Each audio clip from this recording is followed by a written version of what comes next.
He's back!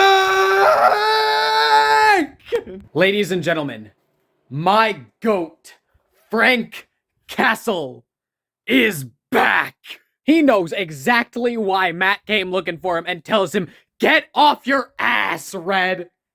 And it is fucking glorious! And I love that at the end of the scene when you hear Matt screaming, "He got live!" I love that Frank understands and uses the double entendre to explain that he knows exactly what's going through Matt's head.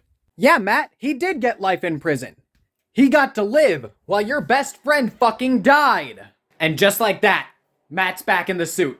Because when the Punisher tells you, "Get off your ass," you do as you are told! We also get introduced to Muse this episode, and aside from confirming that he did all of that street art that we've been seeing around the city of Fisk and White Tiger and Punisher, he doesn't really do anything yet. I know absolutely nothing about this character aside from the fact that he hasn't even been around for 10 years yet, and so I was really hoping that episode 4, which is the first episode that we actually see him in, I was really hoping that we would actually get to learn something about him, but that just isn't the case here. This guy was touted as being the main villain of the show alongside Fisk, and I don't know anything about him yet. See, if you had 13 episodes, that wouldn't be a problem, but you got 9, so you're on the eve of being halfway through your show, and the guy that the news has touted as your main villain, we are just meeting him now.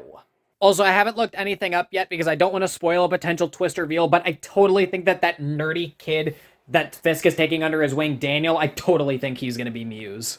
Also, I really love everything that's going on with the Fisks, from their therapy sessions to seeing Kingpin's eating habits change. Hell, I love that Heather pulls Vanessa aside and asks if she feels safe in her marriage. That was awesome. And I know that I'm really focusing on episode 4, but episode 3 was pretty good too. It still has the same pacing problems as episodes 1 through 3, and I couldn't tell you how legally accurate it is. I'll leave Legal Eagle to do that, but I did enjoy the episode.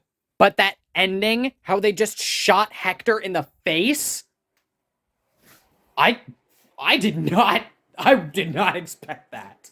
And I love how the credits was the noise that the frogs were making from that beach that Hector was talking about at the beginning of the episode. That's something that you can only do with the medium of television.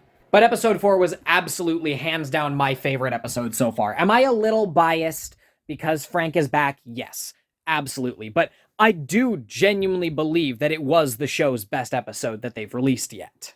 Like, I enjoyed episodes 1 through 3, but episode 4 was the first one to actually get me really invested in the world and the characters again.